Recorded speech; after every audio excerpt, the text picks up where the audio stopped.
Now, this week at the Soho Theatre in London, we're going to be welcoming one half of Australia's award-winning comedy duo, Fear of a Brown Planet. Aamer Rahman will be performing his first ever solo show called The Truth Hurts here in London after selling out his first run at the Melbourne Comedy Festival. Before he joins us, here's Aamer Rahman's million hits worthy take on reverse racism. A lot of people don't like my comedy. A lot of white people don't like my comedy. A lot of white people say this to me. Hey, Aamer. Hey. You get on stage, you make your jokes about white people. You say white people this, white people that. What if I did something like that, huh? What if I got on stage and I said, yeah, black people are like this, Muslims are like that. You'd probably call me a racist, wouldn't you? And I say, yeah, I would. Yeah, you should never do that. That's bad for your health. They're like, well, you do that, Aamer. You do that. You get on stage, you make your jokes about white people. Don't you think that's a kind of racism? Don't you think that's dun dun dun? Reverse racism. I said, no, I don't think that's reverse racism. Not because I think reverse racism doesn't exist, right? If you ask some black and brown people, they'll tell you flat out, there's no such thing as reverse racism. I don't agree with that. I think there is such a thing as reverse racism, and I could be a reverse racist if I wanted to. All I would need would be a time machine, right? And what I'd do is I'd get in my time machine, I'd go back in time to before Europe colonized the world, right? And I'd convince the leaders of Africa, Asia, the Middle East, Central and South America to invade and colonize Europe, right? Just occupy them, steal their land and resources, set up some kind of, like, I don't know, trans-Asian slave trade where we exported white people to work on giant rice plantations in China. Just ruin Europe over the course of a couple of centuries so all their descendants would want to migrate out and live in the places where black and brown people come from. But of course, in that time, I'd make sure I set up systems that privilege black and brown people at every conceivable social, political, and economic opportunity. White people would never have any hope of real self-determination. Just every couple of decades, make up some fake war as an excuse to go and bomb them back to the Stone Age and say it's for their own good because their culture's inferior, and then, just for kicks, subject white people to colored people's standards of beauty, so they end up hating the color of their own skin, eyes, and hair. If, after hundreds and hundreds and hundreds of years of that, I got on stage at a comedy show and said, hey, what's the deal with white people? Why can't they dance? That would be reverse racism. That's brilliant. Well, joining us now to tell us all about being solo in Soho, being the proverbial bull in a china shop, and being one of Australia's funniest comedians. Assalamu alaikum and welcome to Living the Life, Aamer Rahman. Walaikum salam. Thank you so much for joining us, man. That was fantastic. It was really. What I liked about it is, we were just commenting on this earlier, right? Is that there's a definite lack of smart South Asian comics as well. It was comics with who kind of don't play on the stereotype but find ways to subvert it, and you've done that, and I really enjoyed that. It's really, really good. Thanks very much. We look forward to seeing more of the same at the Soho Theatre. So how long have you been in the UK now? I got in last Wednesday. Last Wednesday. I went to Belgium for a gig. Almost didn't get back into the UK, but made it in and ready to do my shows. So you haven't performed here yet then, or you're going to be performing? I'm going to be starting this week, yeah. Oh, fantastic. That's fantastic. And this is your first solo show, right? That's right, yeah. So, and before this, obviously, you had great success with Fear of a Brown Planet. That's right. How does it feel to go solo and just be on your own? Is it daunting? Well, there's pros and cons. You miss being on the road I've done it with my best friend for 6-7 years. So there's that, but then also as a comedian, when you've got a full hour instead of half a show, you get to play around a little bit more with your style and move into different areas of comedy that you didn't have time for before. So. Absolutely. Obviously, you've been performing in Australia. That's right. And this is your first time in the UK. What are you expecting from the UK audience? Do you think they will get your style of humour here, or will it be totally different to what the Australians are We've used to? toured Fear of a Brown Planet in the UK before.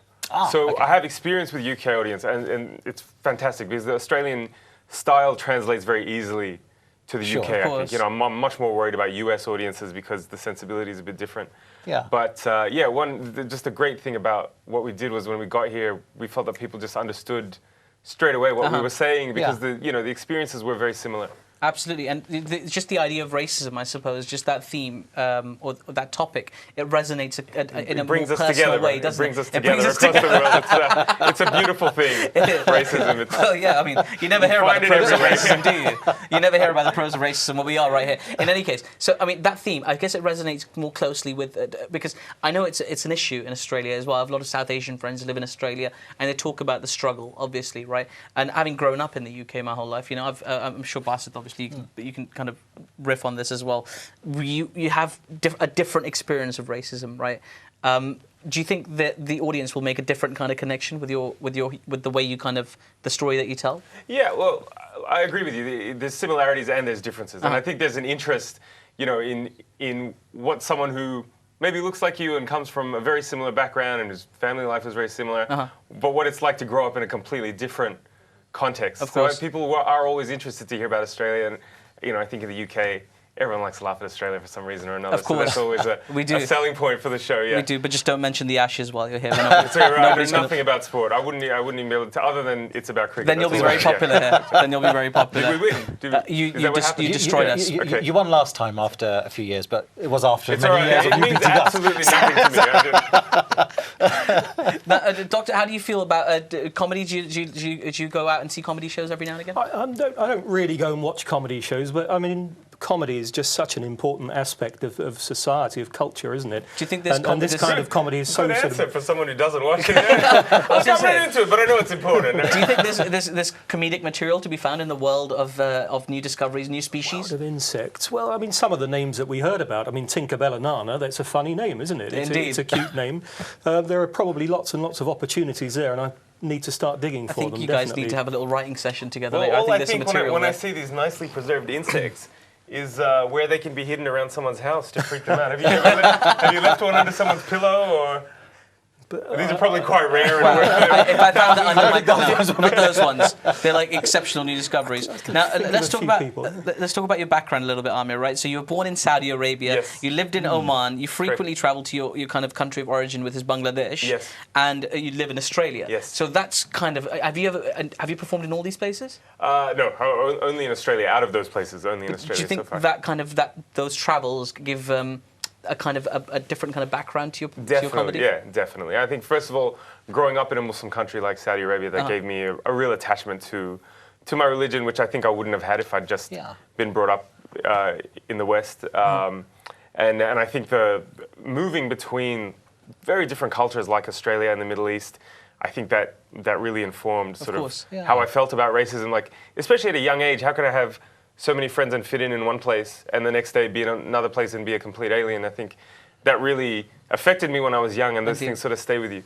Well, that's fascinating. Dude, Aamer, thank you so much for joining us. Thank you and for stay having me. with us. We're going to come back and talk comedy a little bit more in just a moment. Indeed. Now, in a world where everything is fast, from your broadband speed to how quickly you can pay your bills, is there perhaps a need to slow things down a little, maybe? Well, in Japan, a new taxi service is helping those of us looking to slow down life's tempo. Flaminia Jambalbo introduces the cab ride they're calling Turtle Taxi. We all remember that story of how slowing things down never lost a race. Well, a taxi operator in Japan is taking a leaf out of the hare and turtle with its new service. It's being dubbed the Turtle Taxi, and its customers are mainly senior citizens and pregnant women who prefer smoothness over speed. The taxis used for the service display a turtle sign on the vehicle. Special buttons at the back help passengers communicate with the driver. By pressing the buttons, you can activate a musical chime or a visual reminder to request the driver to drive slower than usual. Apart from driving at a slower pace, drivers of the turtle cabs also accelerate and decelerate carefully to minimize jolts and bumps. Many taxi drivers drive too fast and brake suddenly. They just want to reach destinations as soon as possible. But I want them to drive more smoothly and safely. For that reason, I'm satisfied with the Turtle Taxi service. According to the taxi company, it decided to launch the slow service after receiving passenger complaints about speedy rides. In addition to being well received by members of the public, the Turtle Taxi service has improved the company's profits. Since launching in Yokohama, the company has seen 15% increase in the number of cab bookings. More gradual acceleration and deceleration also reduces fuel consumption, and this saves around 30,000 Japanese yen. That's over £150 per taxi per year. The company's revenue has increased 2% to 3% so far this year, as compared with the same period last year. Over the last decade, the taxi business in Japan has been going through a bit of a tough time. While the number of taxi journeys has dropped about 30%, the total number of taxis has remained the same. In order to survive, companies are trying new ways to improve business.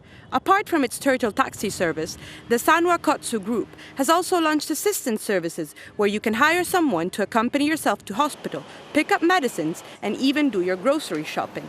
No wonder the turtle is such a winner. God, that's perfect. A slow taxi. A slow taxi. To get me to my venue without any pressure, but late. I think would be the problem. So I was just Aamer mentioned actually just off air there that every taxi in Bangladesh is kind of like a turtle taxi anyway.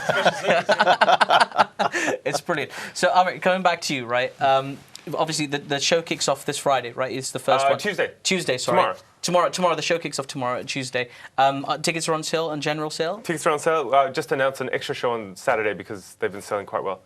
Oh. And I'm doing Manchester and Birmingham as well. Oh, fantastic. So you're going to, they're completely different audiences up there. I think you're going to enjoy that because there's a huge difference just between an audience in London and an audience in Manchester and Birmingham. They've all got different comic sensibilities. Right. Have you kind of looked at, did you find that when you were touring last time? I have no idea what's going to happen now because I just thought they were all going to be the same. So you're going to have to give me a crash course off air in about 10 minutes. I don't think you'll need it at all. But I mean, last time you were touring with Fear of a Brown Planet, did you guys, were there little intricacies about British culture you experienced? I don't think we were around long enough to pick up on them because we did Manchester and Birmingham, and the basic sense that we got was how much people really just appreciated, I think it's the novelty of two brown Australian guys doing something, aggressive political comedy was something that was Yeah, that's not the first thing you think of when you think about Australian comics. Aggressive political comedy. Absolutely. That's brilliant. No, obviously, there is a lack of Asian comics out there. Generally, yeah. Now, so where do you get your inspiration from? Who did you see or watch and think, I want to be, or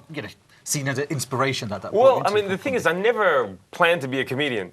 So I grew up watching all kinds of comedy that I love. Chris Rock, Dave Chappelle, Richard Pryor. You've got a law degree, haven't you? So I do. Wow. Don't remind my parents about that, please. Yeah. Should we speak to your parents and say, well, hold on, what happened there? Yeah, no. They won't appreciate that phone call. They've received that from many community members in the past. I can only imagine.